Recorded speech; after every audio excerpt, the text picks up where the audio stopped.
Quiet, numbskulls. I'm broadcasting. All right, let's take it from the top again. Places. Action. Well, let's see. We have on the bags, we have who's on first, what's on second, I don't know is on third. That's what I want to find out. I say who's on first, what's on second, I don't know's on third. Are you the manager? Yes. You going to be the coach, too? Yes. And you know the fellow's name? Well, I should. Well, then who's on first? Yes. I mean the fellow's name. Who? The guy on first. Who? The first baseman. Who? The guy playing first. Who is on first? I'm asking you who's on first. That's the man's name. That's whose name? Yes. Well, go ahead and tell me. That's it. That's who? Yes.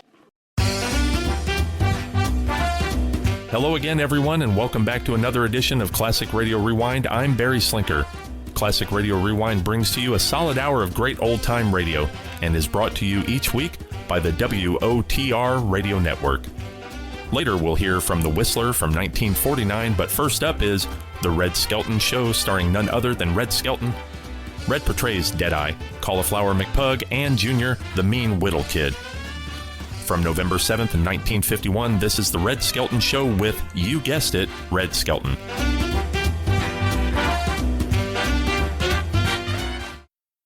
Hickory-dickory-dock. Here's what the mouse said when he ran up the clock. You won't know what you're missing if you don't see Norge.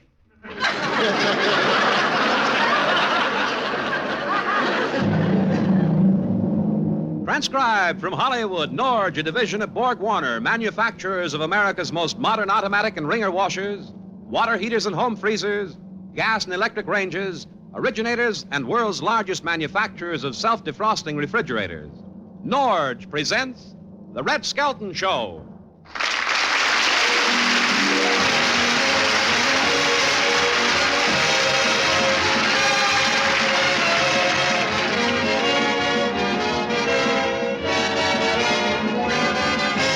With Red Skelton, David Rose and his orchestra, Lorene Tuttle, Pat McGeehan, and the Smith Twins will be me, Rod O'Connor.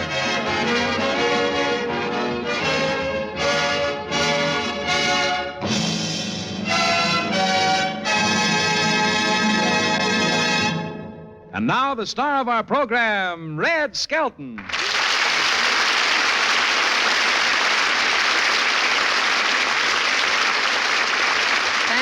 Thank you very much, and good evening, ladies and gentlemen. Hiya, Rod. Hiya, Red. What's up? Well, What's up? Have you tried to buy meat lately? Hey, it reminds me, I haven't eaten. I gotta go over to the Turkish bath and see if my hot dogs are done. I gotta be careful, and that's where I can do all my cookings, over in that steam room. Mm-hmm. Last week I went in there, and by mistake, I got 2 sunburned midgets.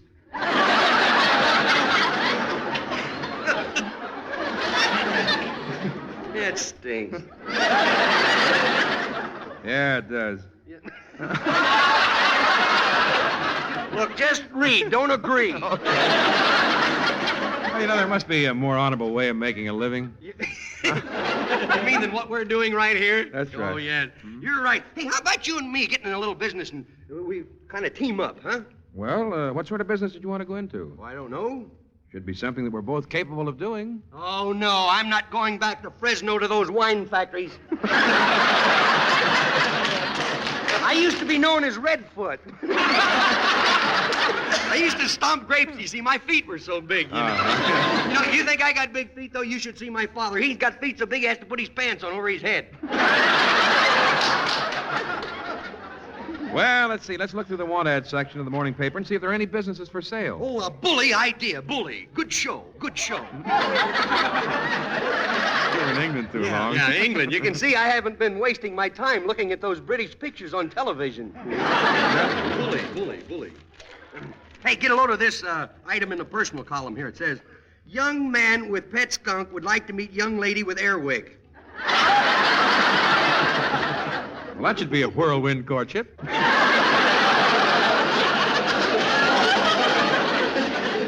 Oh, yeah. Hey, how about this? For sale, a rabbit ranch. Stock includes 2 rabbits and an adding machine.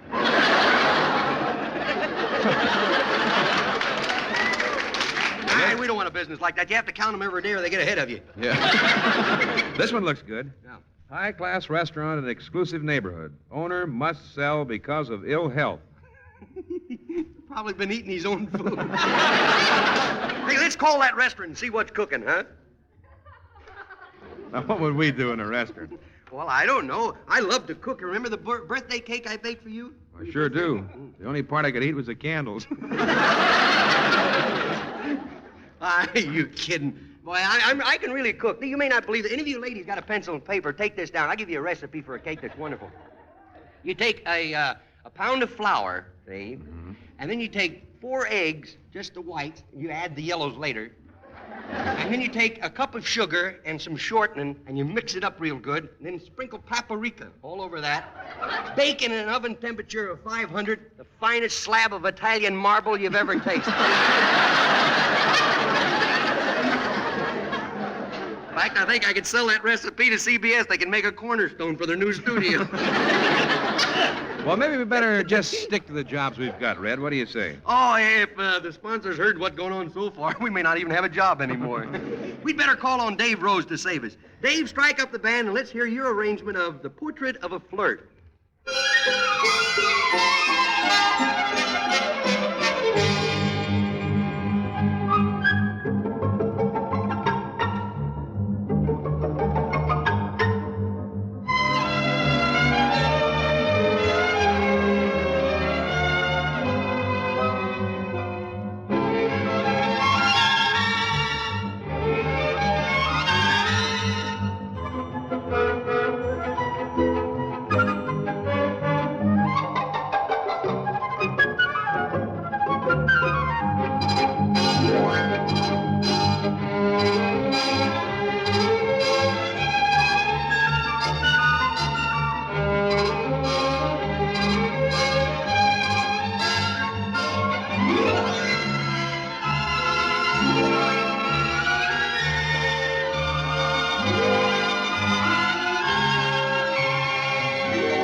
Let's take a minute to talk about a real buy, the Norge triple-action washer in the new pyramid model.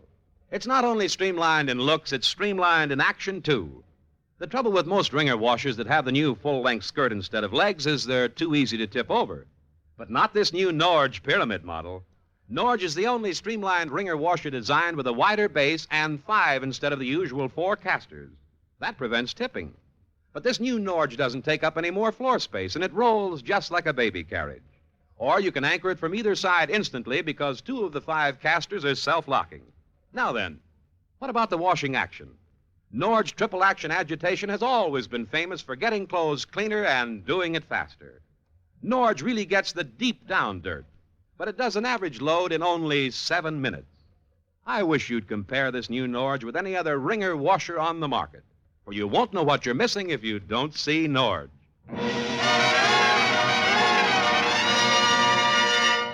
From the Skelton Scrapbook of Satire, we present a story entitled Job Hunting. Chapter 1 is entitled Help Wanted, Cowhand. And it concerns the poor man's Gabby Hayes, Deadeye from Texas.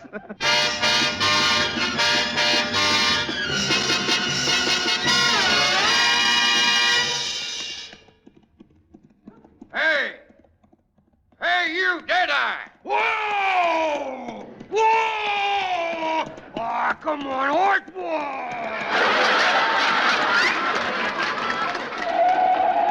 Whoop! You know, Deadeye, that horse gets skinnier every time I see him. Well, you see, it's this way. I flip a coin every day, you see. Heads, he gets oats, and tails, I get beer. You know, he's the unluckiest horse I ever seen. He's lost 10 times in a row, you know. Say, you haven't seen any of the law around here, have you? Why, no. Tell me why you so afraid of the law. 'Cause I'm wanted in Texas. But they'll never take me back there. Of course, the way Texas is growing, I may not have to go back. It'll come and get me.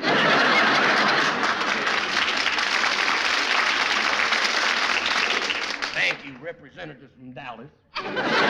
You know, Deadeye, you look different from most of the cowboys out here. Tell me, what's wrong with your leg? Well, I'm bow-legged, that's all. Everybody in my family was bow-legged. Ma used to hitch rides on oil trucks.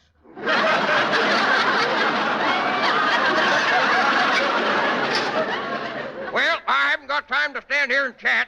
I got to go round up some of the actors for a Western show out in putting on. Oh, well, look, that's what I wanted to see you about, Corny. You can count me in. You know, I can do some fancy shooting, and I can sing a song with my educated horse. You really can handle them six-shooters? Well, you just start counting. I'll show you how fast I am on the draw, boy. All right. Ready? 1, 2, 3, 4. Grunt. That's what it says here, grunt. You know, it ain't as easy as it looks. 5. You know, they get heavier every day, grunt. 7, 8, 9. Well, don't stand there. Help me, will you? Just as I thought. You're nothing but a big blowhard. Oh, yeah? You mean that, huh? Yeah. I'm a blowhard, eh? That's right. You say that to a Texan? Yeah. Okay, I just ain't taking no foolishness today. Well, we'll see about that, though. Why, say, you shot before you pulled your gun. Yeah, I think I lost another toe. I got an open-toe boot here. Hey, help me take my boot off, will you? All right. Now, could I have my leg back? Count my toes for me, would you? 1, 2, 3, 4, 5, 6, 7. 7? I lost 2 of them that time. I think we'd better forget about that fancy shooting. Yeah. You tell me that that's an educated horse there? Yes, sir, that's really an educated horse. Now, watch this. Yeah. Hey, boy. Now, pay attention, horsey. What is 2 and 2?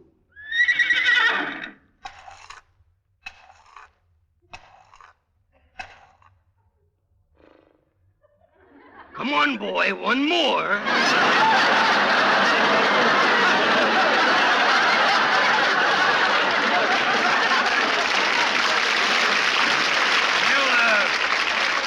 What do you think?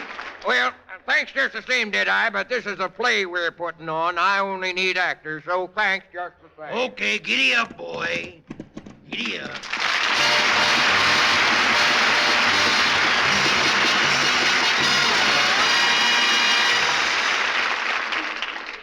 Chapter 2 of Job Hunting is about a punch-drunk fighter by the name of Cauliflower McPug who's always imagining he hears bells and birds. Anyway, it seems one day he saw a help wanted sign hanging in a restaurant window and...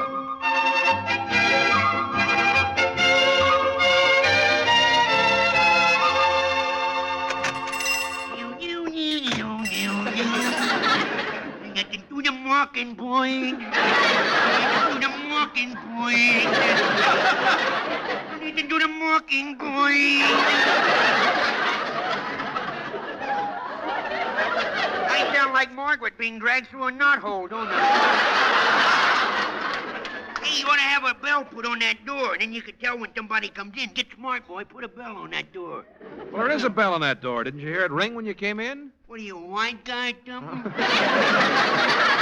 know I didn't hear no bell. What, do you think I'm punchy or Dumpin'?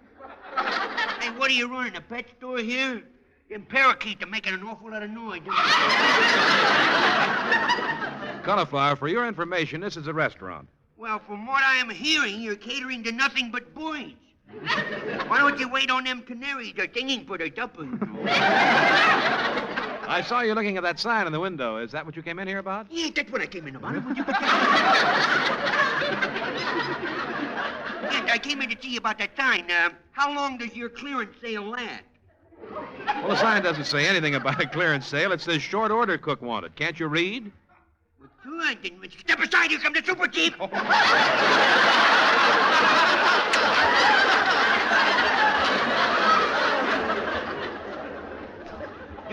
Oh, a flamingo.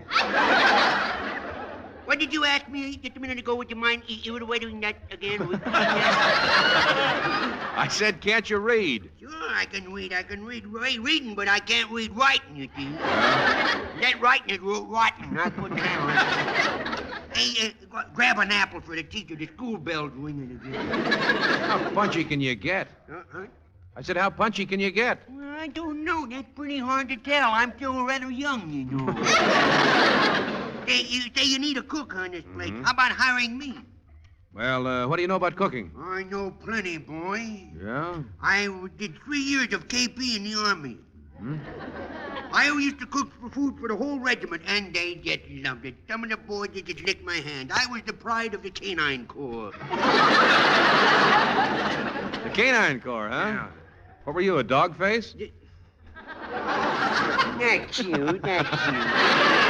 Didn't get a laugh, but it's cute. Say, why do you want to work here? Aren't you fighting anymore? Yeah, I fight a couple nights a week at the border home. Oh, Hey, stop it! Will you stop it? What's that stop it stuff you always say? Oh, that's Speedy. He's always playing tricks on me. He walked up and he slapped me in the back of the head, but when I turned around, he never knew. You say you fight 2 nights a week, then you'll want 2 nights a week off from this job. No, just 2 minutes. Just 2 minutes, you see. Oh. I'll get the bout over with in a hurry. I'll speed up my fall. Speed up picking up the lines Yes, when they I don't will. get a laugh, too. But after the fight, will you feel like working? Believe me, I won't feel anything, boy. There's one thing about me. I come out of a fight the same condition as I go in, unconscious. Yes, sir, boy. I'm quite a fighter, you know. I used to... Boy, a flock of them flew over that. Wait, no, you can never see him. Say, now, you take my fight that I had in Burbank last week. I was fighting Irish Irving. Yeah. And the way he went after me, you'd think he was drumming up business for some mortuary somewhere. He hit me in the nose so hard that ever since then I've been breathing down my own neck. I hit the canvas and I bounced for 5 minutes. Just kept bouncing there. Finally, my manager had to dribble me to my dressing room.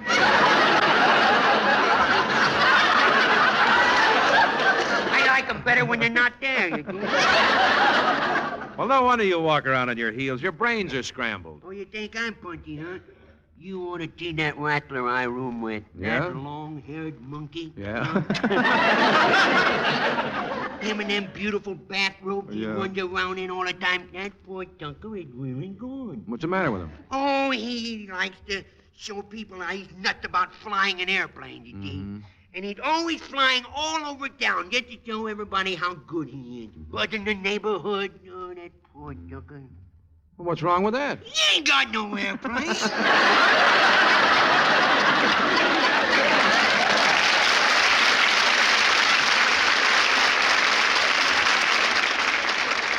I know. I tune up his motor for him all the time. Well, I'm sorry, Cauliflower. I can't hire you for a cook, but we need a dishwasher, and the job's yours if you want it. Oh, a dishwasher, huh? Well, how much did it pay? How much did it pay? How much did it pay? Top it, will you? Well, the pay is $4 a day. Well, that's reasonable. That's reasonable. Of course, out of that, I deduct $3 a day for your meals. Oh, that's reasonable. That's reasonable. Then there's another deduction for income tax, Social Security, and medical insurance. That comes to 92 cents a day. Well, that sounds reasonable. Now, let's see. That leaves you a net earning of 8 cents a day. And that's not counting your car fare. Oh, yeah. Well, that's only 10 cents a day. Well, are you sure you want the job, Cauliflower? Sure, I need the money.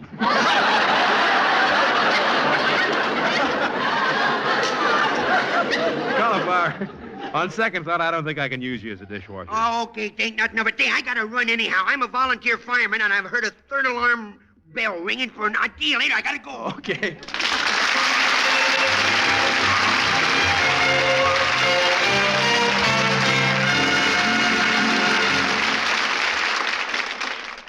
Which brings us now to the Smith twins, who will sing Down Yonder.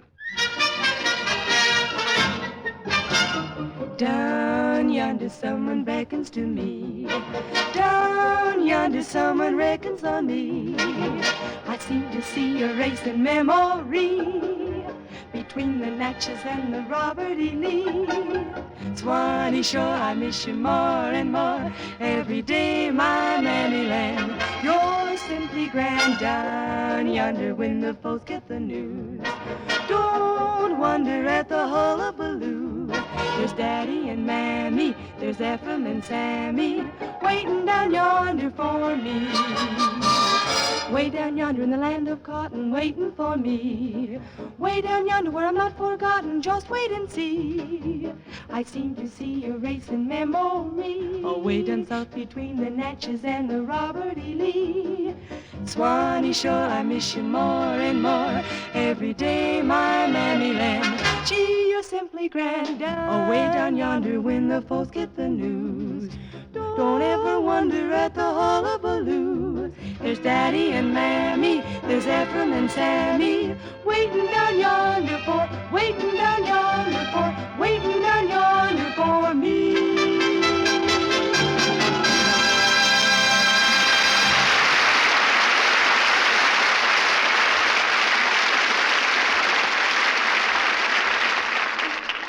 And now, Jesse Cartwright, co-director of the Norge Home Economics Department, has a wash day hint for homemakers. If washing handkerchiefs is a chore you dislike, try this easy trick. Before you put the handkerchiefs in the washing machine, soak them in lukewarm salt water. Use about a tablespoon of salt to each quart of water. Of course, if you have a Norge triple action washer, you'll never have any real problem in getting clothes sparkling clean. You bet. Norge triple action washes clothes cleaner and it washes them faster. 7 minutes is average, and many loads take even less time. Rod, don't forget the automatic timer on the new Norge Pyramid model. Yes, with Norge, you can wash clothes automatically for any of 5 different washing times, lightly soiled, average, and so on. You just set the timer, and Norge shuts itself off automatically. Every single feature of this new Norge wringer washer with its non-tip pyramid construction is streamlined. Why don't you go down to your dealers and look it over? You won't know what you're missing if you don't see Norge. Our final chapter is entitled Competition, Junior Grade. And, of course, it's about Junior, the mean little kid. Uh-oh,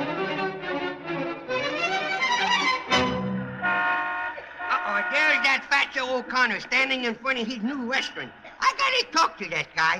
Yoo-hoo! Mr. O'Connor, no, stay right where you is. I'm coming across the street. No, Junior, no!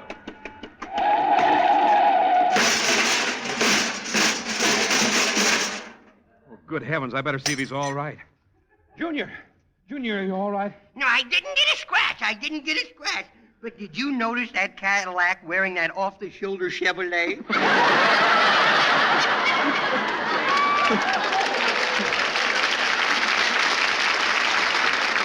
I read that like they were a sponsor, didn't I? Yeah. Junior, you know better than to run out into the street like that. Never mind, Fatso. I came over here to talk about your business with you.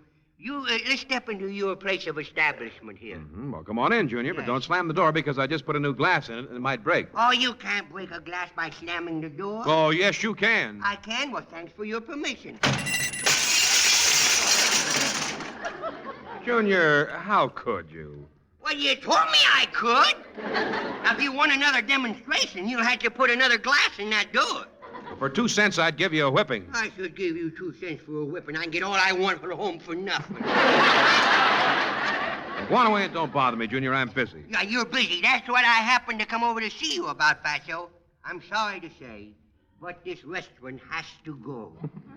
Why does it have to go? Because I happen to run the lemonade stand across the street, and I'm not going to stand for any competition whatsoever, you see. Now, I'll give you just 24 hours to clear out of this neighborhood. What if I don't feel like clearing out? Well, look at this brickbat. I'm looking. Now, take a look at that big window. Not yours, the one on the store. You see that? Yes? Well, put two and two together, you big, stupid, fat slob. And imagine how drafty it's going to be in here. Now, Junior, there's no need to threaten me. I'm sure we can get along doing business in the same neighborhood. After all, I don't sell lemonade and you don't sell food. I do, too, sell food. My Widdle stand is noticed for its world-famous mud pies. Through over my counter comes the most beautiful mud pies in the world. Now, who would buy mud pies? I'll tell you who buys it. The people that drinks my lemonade because it tastes so rotten that they buy a mud pie just to throw at me. You should see me after a busy day, boy. I'm loaded with pennies and I'm covered with mud. I is known as the filthy rich. Well, Junior, to show you there's no hard feelings, I'll give you some sugar for your lemonade. How's that? Well, now, that's mighty neighborly of you. Could you give me a lemon, too? The one I has been using is getting a little moldy. I don't know why. I've only had it for 2 months. Junior, don't look now, but here comes your mother. Uh-oh, the hairbrush kid rides again. I was wondering how long it was going to take her to discover that I figured out the combination on my crib. Oh, hello, Rod. Have you seen Junior? He was here a minute ago. Oh, there he is, peeking out of the garbage disposal. Stool pigeon. Wait till I get this half a grapefruit off of my head. Now, you get out of that garbage disposal. Why? Somebody's liable to turn the switch on, and you'll clog up the plumbing. Well, it's nice to know that somebody cares for me. Hey, Mommy, you sure look pretty. Oh, really? Yes. Now, don't start that hufty-magufty stuff with me. What's your language? This show goes through Pasadena.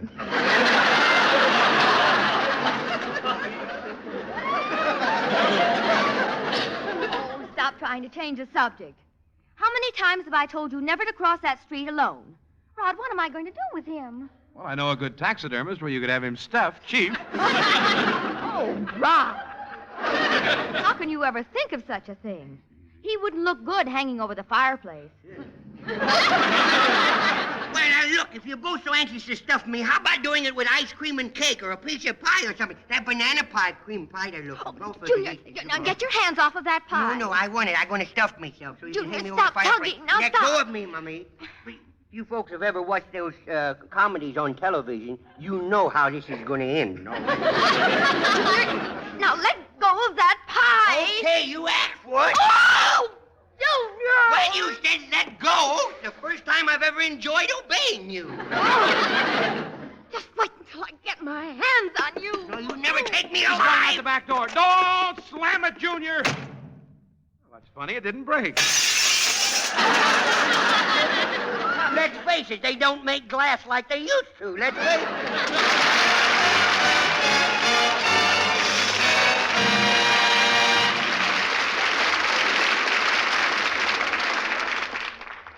This is Rod O'Connor saying, remember, in refrigerators, home freezers, gas and electric ranges, washers and water heaters, everything Norge makes right. Why don't you stop in at your local Norge dealers soon? See the washer that's streamlined in looks and action. The new Norge Pyramid model with triple action that gets clothes cleaner in less time. And the new Gentle Touch Wringer that gets clothes drier with less wear and tear. See this new Norge triple action washer now at your Norge dealer. And now until next week. This is Red Skelton saying thanks for listening and reminding you that you won't know what you're missing if you don't see Norge.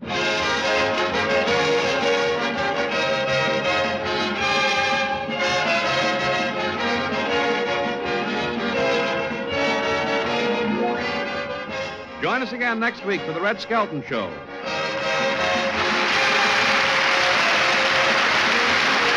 Red Skelton is heard in this program through the courtesy of Metro-Goldwyn-Mayer Studios. This is a copyrighted feature transcribed from Hollywood.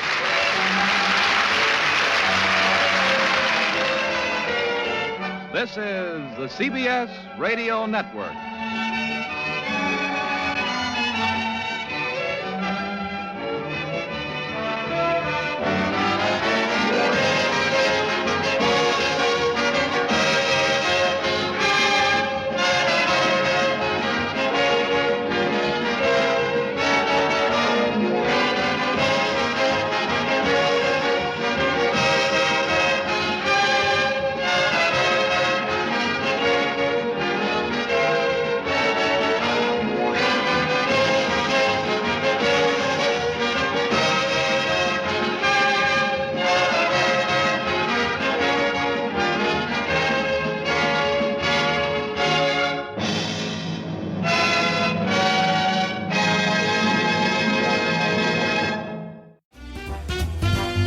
That was The Red Skelton Show from November 7th, 1951.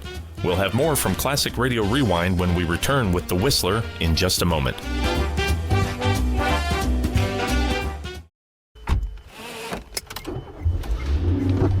Mama, what does the chicken say?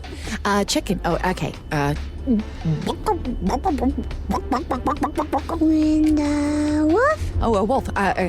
Ooh! What about the tiny dog? Cat? Owl? Dolphin? What does the turkey say? Whale? Whale sound. Do the giraffe. Giraffe, really? Okay. Giraffe. Giraffe. You're not going to get it all right. Just make sure you nail the big stuff, like making sure your kids are buckled correctly in the right seat for their age and size. Get it right. Visit NHTSA.gov/the right seat. Brought to you by the National Highway Traffic Safety Administration and the Ad Council. Hey, wouldn't it be great if life came with a remote control? You know, you could hit pause when you needed to, or hit rewind. Like that time you knocked down that wasp's nest. Uh-oh. Or that time you forgot to roll up your windows in the car wash. Fantastic. Yeah, a remote control would have come in handy then. Well, life doesn't always give you time to change the outcome, but prediabetes does. With early diagnosis and a few healthy changes like managing your weight, getting active, stopping smoking, and eating healthier, you can stop prediabetes before it leads to type 2 diabetes. It's easy to learn your risk. Take the 1-minute test today at doihaveprediabetes.org. Life doesn't come with a remote control. Yikes! So you're on your own with the wasps. You have the power to take control of prediabetes. Visit doihaveprediabetes.org today. That's doihaveprediabetes.org. Brought to you by the Ad Council and its Prediabetes Awareness Partners. I'm the threat that's already inside the house. In the closet, under the bed, in the car. But I don't want your money or your TV. I can't be scared away or negotiated with. I'm patient and quiet. I don't sleep. You can't call the cops on me. You can't even see me. I'm the threat of family fire. And as long as your guns aren't stored securely, I'll be there. Protect your family. Secure all your guns. Learn how to make your home safer at endfamilyfire.org. That's endfamilyfire.org.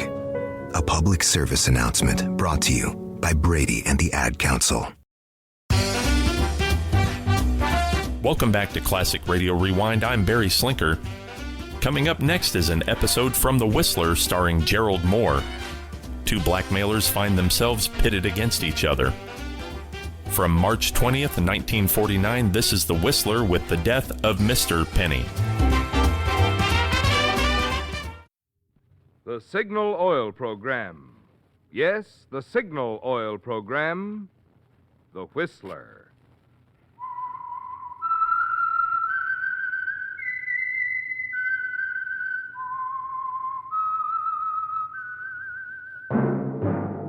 That whistle is your signal for the Signal Oil Program, The Whistler.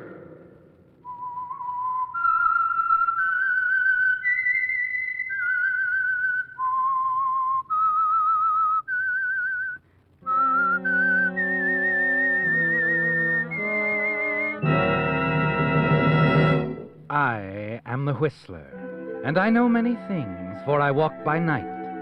I know many strange tales hidden in the hearts of men and women who have stepped into the shadows. Yes, I know the nameless terrors of which they dare not speak. Yes, friends, it's time for the Signal Oil Program, The Whistler, rated tops in popularity for a longer period of time than any other West Coast program in radio history. And Signal gasoline is tops, too, tops in quality. It takes extra quality, you know, to give you extra mileage. And Signal is the famous Go Farther gasoline. So look for the signal circle sign in yellow and black that identifies independently operated signal stations from Canada to Mexico. And now the Whistler's strange story. Death of Mr. Penny. On the icy slope high above Clear Valley Ski Lodge, the two people, racing down together side by side, appeared like two moving specks of black against a sea of white. To the little man who had his field glasses carefully trained upon them, the picture was far more complete. He saw a very handsome couple, the woman fresh, radiant, and wholesome, the man tall, athletic. And as they swung to a stop at the end of the ski slope, their happiness with each other seemed very apparent. Yes, Mr. and Mrs. Frederick Eklund seemed perfectly matched. The little man with the field glasses could not help but marvel at the strange course of true love. How it could so neatly bridge the gap between the fact of Mrs. Eklund's almost fabulous wealth and the modest means of Mr. Eklund, a mere ski instructor. And the little man had to admit that the two were getting along famously. Oh, darling, you're wonderful. Your favorite ski instructor? My favorite ski instructor. Yeah. Well, then you'll accept my criticisms a little more graciously, Mrs. E. At last, Christie was bad. Fine way to turn an ankle. And be carried home by the tall, bronzed instructor. I think I'll do it. I think you won't. We're heading back to the lodge right now. All right, darling, whatever you say. But, I've still got that headache. Barbara, Yes? something on your mind? You were so quiet up there on the slope just before we came down. Quiet? Just taking time to tell myself I'm not in a dream. That we're really together. Married. And so happy. Are you sure that's all? I'm sure that's all. And the headache can either be cured or made worse by a dry martini. Shall we go take the gamble? Oh, you don't have to suggest that twice. I wonder if you'll always be such an agreeable man. Yeah, as long as I'm thirsty. Let's go.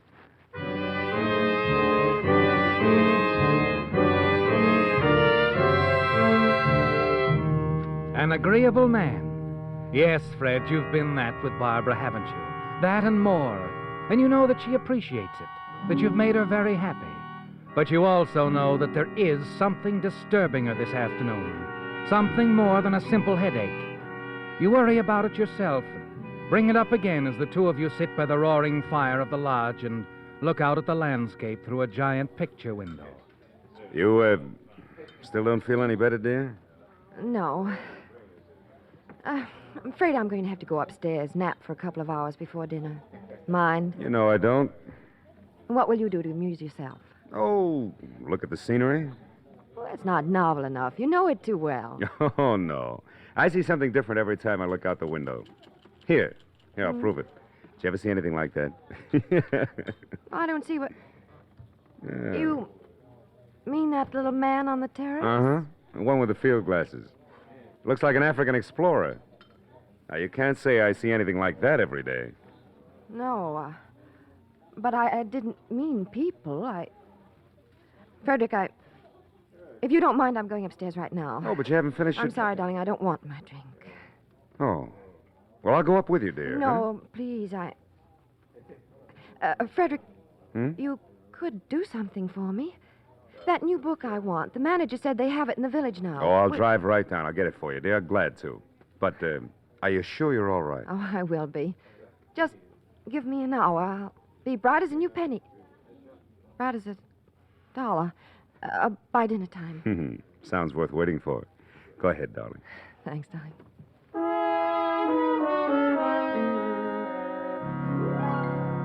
You watch Barbara turn away, go to the stairs. A moment later, you get up, start outside as if to get the car. But at the end of the terrace, you stop and wait a moment. He goes right inside, doesn't he, Fred? The funny little man that Barbara didn't want to look at. You walk back and see him hurry up the stairs after her. 10 minutes later, he's back down, heading toward the cocktail lounge. You walk in casually and slide into the booth beside him. Well, Mr. Penny? It's going very well. You got it? I did. 5,000 as usual. I was a little worried this afternoon. Thought Barbara might have guessed something. About you? Mm-hmm. But I was wrong. Of course. Oh, Barbara threatened me today. She said that this must be the last payment. She's convinced that you'd be quite understanding about those letters. Oh, I'll have to take a different tack. Yes, or spoil the act.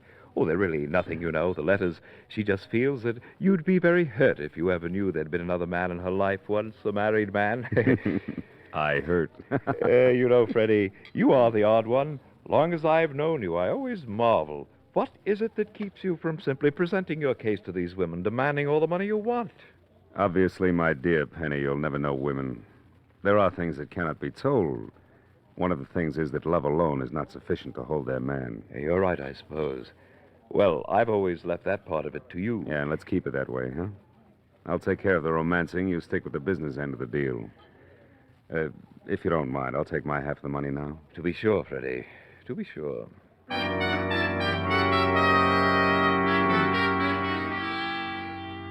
As you conclude your present business with Mr. Penny, he excuses himself and hurries away. A moment later, you're conscious of the voice, the song that comes from the lodge dining hall. Maybe Monday. Susan, a delightful girl, isn't she, Fred? Talented and beautiful. Yes, and since you met her a month ago, she's been quite overwhelmed by your charm. You stroll across the lobby and stand there at the entrance of the dining hall and watch her as she sings. He'll build a little home. She's beautiful, isn't she? Oh, Penny, I thought you were leaving. I'm going in to have dinner. Now, look, Penny, Barbara will be coming down soon. She isn't pleasant to be with when you're, Your wife is resting, Freddie. She won't be down for some time. But, shh, I want to listen. And so all else above, I'm waiting for the man I love. That was wonderful, wonderful. Oh, Susan sings beautifully, does she not, Freddie, my boy? Mm-hmm. She's, quite a girl. Quite a girl. Yes. Another one of your many side interests. You've always had them, haven't you? Frankie, my boy, let us go out on the terrace for a moment. I want to talk to you. Come along. It's the idea we've already talked everything out. No, not quite, my boy. After you. All right, what's on your mind, Penny? Susan. I want to speak to you about Susan. Oh? You're quite interested in her, aren't you? Oh, I don't know. Just for laughs, maybe. Oh, I see. Then you won't mind if I ask you to stay away from her. To stay away? You're asking me... Wait a minute, Penny. You don't mean that you... You find it amusing, my boy. Why, she wouldn't even look at you. But, Freddie, wonderful. She has many times, so often that I don't want you to see her anymore. Oh, just like that, huh? And just what do you do if I ignore your advice, lover boy? Oh, I could make things rather unpleasant for you. Really, I could. Really? Like what? Oh, tell your wife that you're my business partner. That we're blackmailing her together. You know what I'd do? No, what would you do, Freddie? I tell you forced me into it a trick. I was only playing along with you until I saw my chance to turn you over to the police. Barbara's very much in love with me, Penny. She'd believe it. Yes, I suppose she would. Well, in that case, I should have to tell her about the Carson widow. The incident at Sun Valley 2 years ago. What? That the police are interested in finding the man who went skiing with a Carson woman the morning she was killed. Accidentally. Now, wait a minute, Penny. I could tell your wife what really happened, Freddie. So be a good boy and stay away from Susan, eh?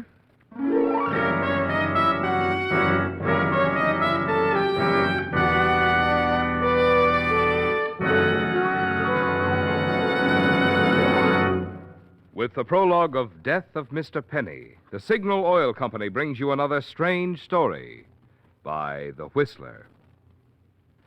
Here in Hollywood, where The Whistler is produced, this is the week when the movie folks decide who's going to win the coveted Oscars. It's too bad there isn't an Oscar for gasoline, because I'm sure that Signal gasoline would run away with the honors for outstanding performance. Just as some actors become typed in certain roles, you may have typed Signal gasoline for economy because of its reputation as the go-farther gasoline. But economy, mind you, is only half of Signal's story. You see, the thing which makes Signal's good mileage possible, the extra efficiency today's Signal gasoline coaxes from your motor, also makes Signal the logical choice for more dramatic performances. calling for instant starting, flashing pickup, or smooth, effortless power. So if you want your car to perform as if it had just won an Oscar, just you keep these 2 points in mind the next time you buy gasoline. 1, it takes extra quality to go farther. And 2, Signal is the famous Go Farther gasoline.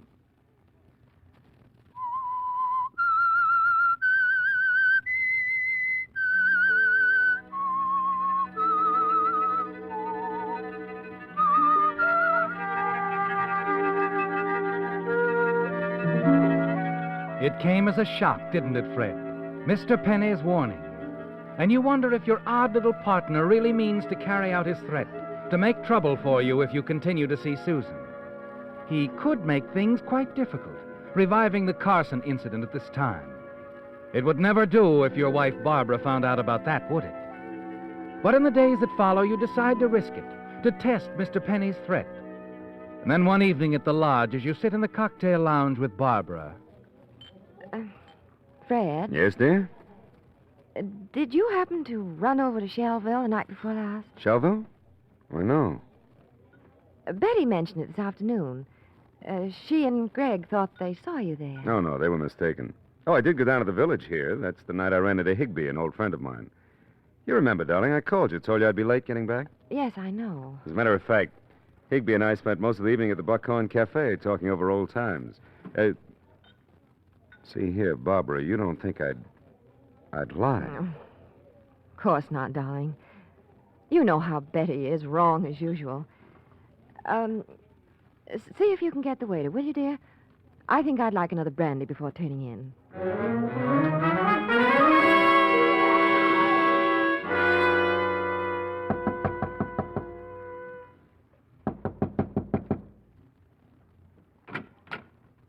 Oh, Freddie, my boy. I could say that this is a pleasant surprise, but it isn't really. I've been expecting you. Can I come in? Well, I was about to retire, but... Thanks.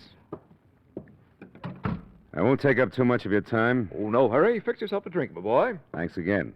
Oh, none for me. I have my glass of milk, you see. Well, here's to you, Penny. The winner. Oh? She's all yours. Susan, I mean. I'll stay away. Oh, good. You told Barbara you saw me in Shelville the other night, didn't you? Did I? Yeah, it was just a warning, just in case I had any ideas about not playing ball, huh? Well, I could have told her you were with Susan, but I didn't. Thanks. It was big of you. I thought so.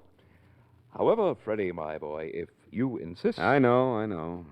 I'll stay away from Susan. It's all settled. Settled? No, not quite. I've been thinking, Freddie, my boy. What about? The money we collect from your wife. $5,000 every 3 months. Well, it doesn't seem worthwhile. Now, wait a minute. I wouldn't push Barbara too hard. Oh, 2,000 more isn't such a push. Yeah, but there might be trouble. I wouldn't try. Let's leave it the way it is, huh? 5,000's good enough. Oh, perhaps, but when one has to split it 2 ways... I said it's enough. For you, perhaps, but not for me. Yes, I've been thinking, Freddie. I've been thinking I should dissolve our little partnership. What? Yes. I think that from now on, I shall keep all the money. Wait a minute. I'm the one who gave you Barbara's letters in the first place. So what? You think I'll hold still for you cutting me out? But, my boy, there's nothing you can do about it. Because of Sun Valley, Mrs. Carson... Why, you... Oh, please don't get excited. I ought to wring your scrawny little neck. But you will not. You will do nothing. Now, please, go. I'm quite tired. Good night, Freddie.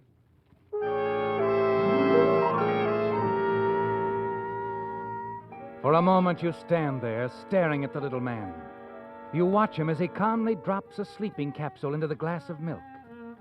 As he raises it to his lips, he smiles at you. And you know he has you at his mercy, don't you, Fred? You whirl and rush out into the corridor. And as you hurry back to your room, the rage within you mounts with each step. Yes, Mr. Penny has complete control of the situation for the present. But you're not going to let him get away with it, are you? No, the money he gets from your wife means too much to you. And you know that somehow you're going to get rid of Mr. Penny and the threat he holds over you. It isn't until the following afternoon that you know just how you're going to do it. On an errand for Barbara, you stop at the village drugstore, Pop Grandin's place. That be all, Freddie? Yeah, I guess so, Pop. Okay. Oh, say, you going back up the lodge? Yeah, why?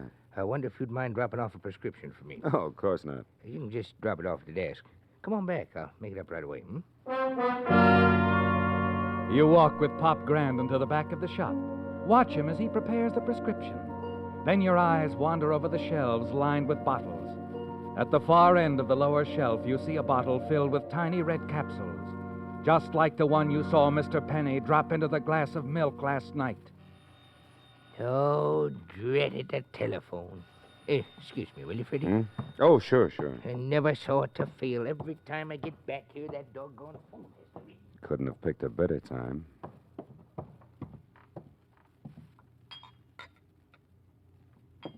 As you take the bottle down off the shelf, the idea hits you, doesn't it? Yes, this could be the way, couldn't it, Fred? Quickly, you unscrew the cap, drop a capsule into your pocket, and replace the bottle. Then your eyes skip along the shelf and finally stop on a small bottle filled with white powder marked poison. Deadly poison, Fred.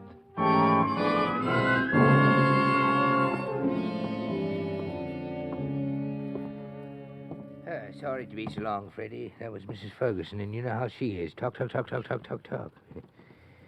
Yeah, now where was I? The prescription. Oh, yep. I'll only be a minute, Freddie. Sure nice of you to do this little favor for me. Not at all, Pop, not at all. It's a pleasure.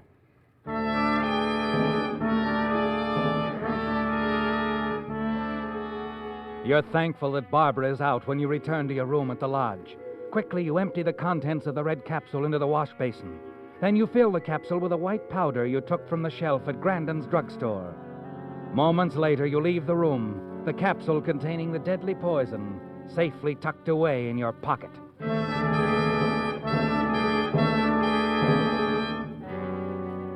Early that evening, you pay another call on Mr. Penny. Oh, come in, Freddie, my boy. Come in. Thanks. I'm going out shortly. You don't mind if I finish shaving, do you? No, go ahead. Make yourself at home, my boy. Fix yourself a drink. Thanks. I'll skip this one. As you wish. Tell me, to what do I owe the honor of this visit? Well, I thought maybe you'd reconsider. What? After the way you double-crossed me with Susan? Not a chance, my boy. Not a chance. I'd take a smaller cut. And as a matter of fact, I've been seriously thinking of asking your wife for more money. I told you before that would be a mistake. She won't pay it. We shall see. We shall see.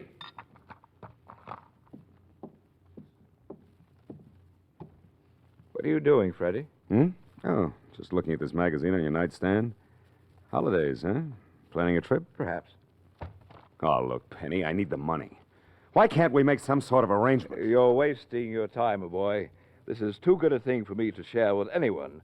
I am rather surprised and annoyed, too, that I didn't think of handling the matter this way long ago. You won't change your mind? No. After all, you still have Barbara. She's a wealthy woman. Do you begrudge me a few $1,000s now and then? All right. That's the way you want it. Yes, that's the way I want it, my boy. Good night. Good night. No hard feelings, Freddie. No. See you in the morning, then. Yeah. Maybe you will, Penny. Then maybe not.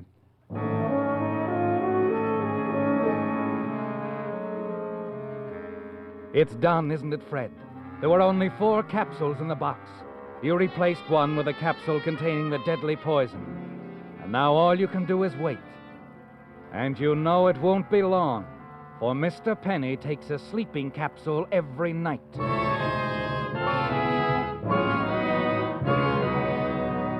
You're a little disappointed the following morning at breakfast when you see Mr. Penny sitting at his usual table. It was a little too much to hope for, wasn't it, Fred? That he'd take the poison capsule the first night. But then there are only 3 capsules in the box now. The next morning, you're in for another disappointment. For as you enter the dining hall, you see Mr. Penny again, sitting at the table near the window. He looks up as you and Barbara seat yourself only a few tables away. He smiles, nods, then returns to his morning paper. And then something that Barbara says startles you. Only 2 left, Frederick. What? Only 2 empty tables left. I'm glad we came down to breakfast when we did. I hate to wait. Oh, yes. Oh, goodness, darling. You jumped so. Something wrong? No, of course not. I had my mind on something else. Yes. You were thinking of the capsules in the box, weren't you, Fred? There are only 2 left now, and it's an even money bet.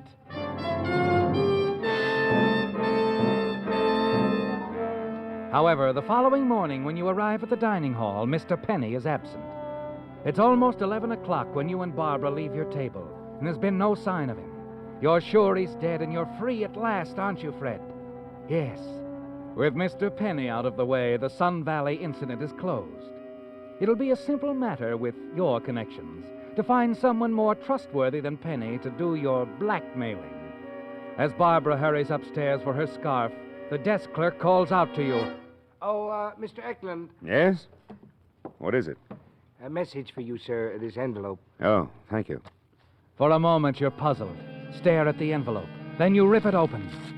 And suddenly an icy hand closes around your heart as a tiny red capsule tumbles out of the envelope into the palm of your hand. Penny has known all along, hasn't he, Fred? He must have watched you in the mirror when he was shaving, saw you place the poison capsule in the box. A cold wave of fear sweeps over you as you realize what he'll do now. Your first thought is for you and Barbara to get away. You hurry to your room upstairs, and as you're about to open the door, you hear Barbara's voice. Well, yes. Yes, whatever you say. What? No, not here. I'll meet you at the point. Inspiration Point, tonight. Yes. 9 o'clock, Mr. Penny.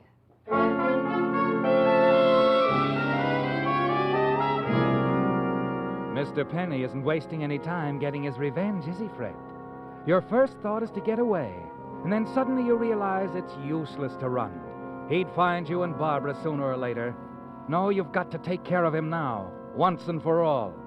And this time you can't afford to miss.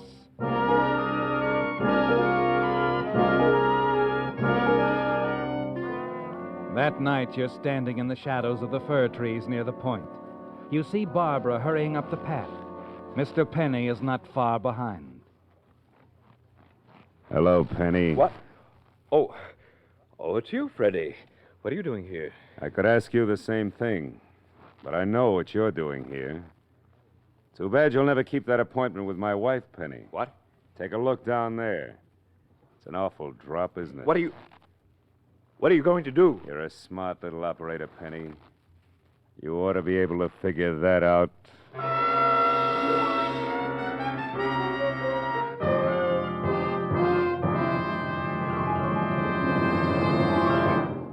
The Whistler will return in just a moment with a strange ending to tonight's story.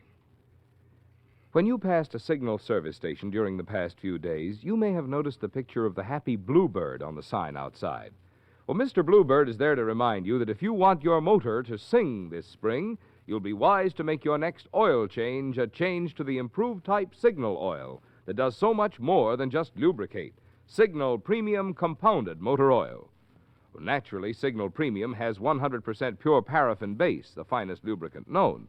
But in addition, Signal Premium contains scientific new compounds that protect your motor in ways no regular oil alone can do.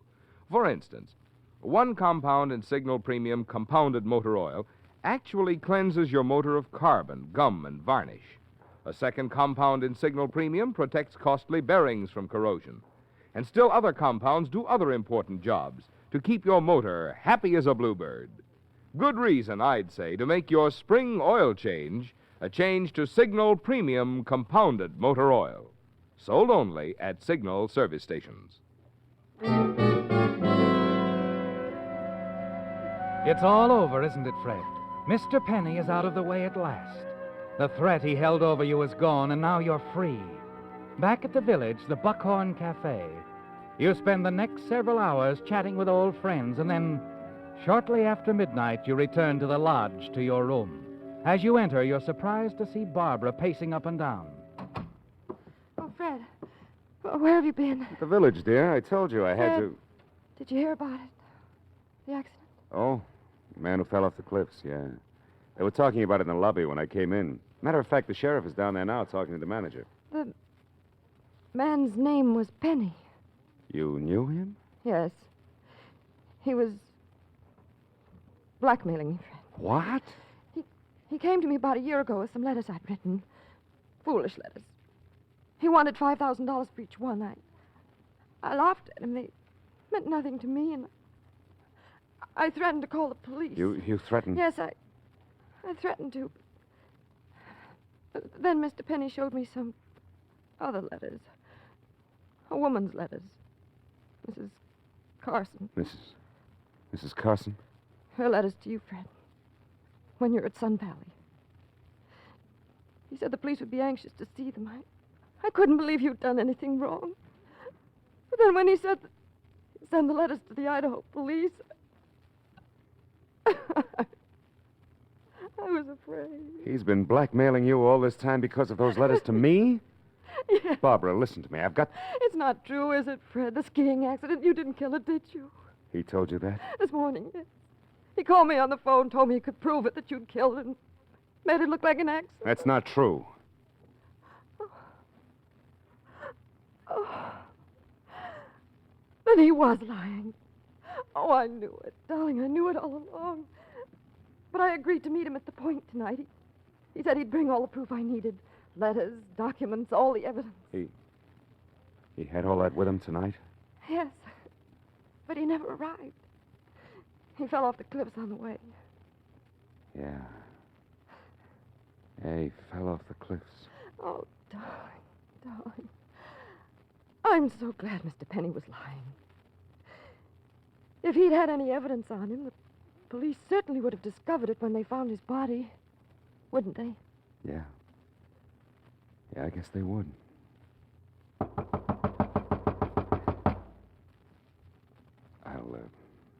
I'll go, Barbara.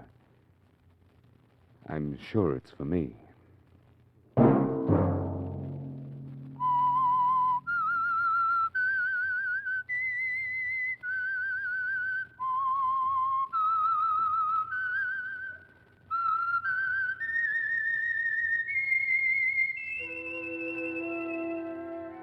Let that whistle be your signal for the Signal Oil program, The Whistler, each Sunday night at this time.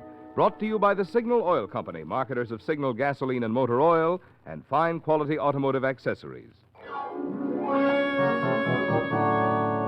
Featured in tonight's story were Gerald Moore, Dorothy Lovett, and Jeff Corey.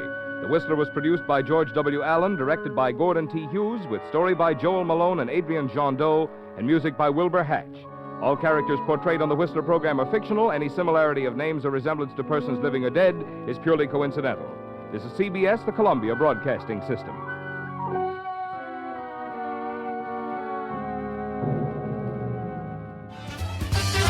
That was The Whistler with The Death of Mr. Penny, as originally heard March 20th, 1949.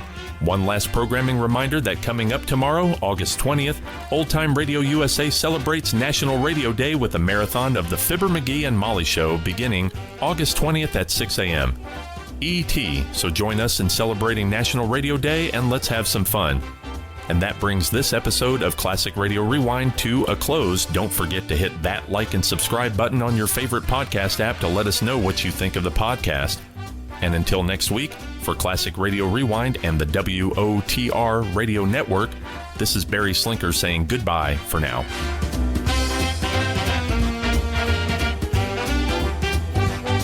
Classic Radio Rewind is a production of the WOTR Radio Network.